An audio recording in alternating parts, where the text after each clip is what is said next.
加速机启动管理芯片坏了，需要更换一个。这个是今天的费用，辛苦了。好。哎，杜哥，我这个空调昨天都还制冷，今天突然间不制冷了，你看一下是什么原因呢？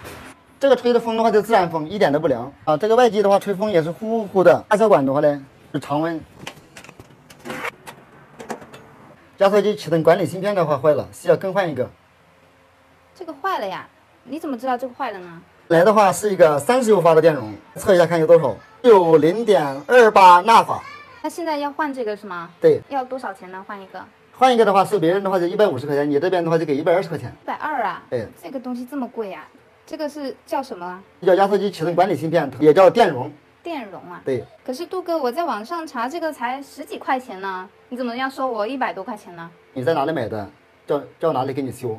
我这边的话就不修了，因为我这边的话是靠技术吃饭的，我不是卖这个配件吃饭的。对，行的话我就收你100块钱，修好保用3个月。那行吧，那就换吧。换是吧？对。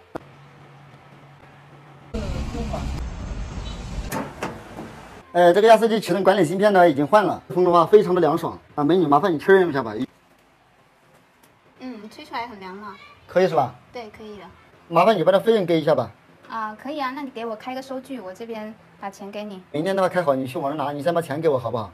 没有收据啊，没有收据我还是不是很放心，你看看能不能想办法开个收据给我。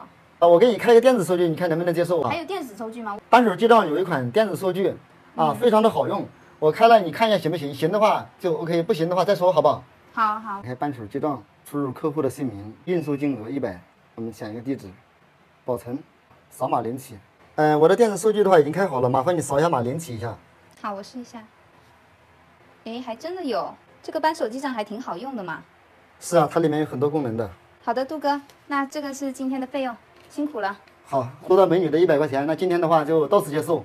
那后面的话有需要的话，你随时找我了。好的。好，拜拜。好，拜拜。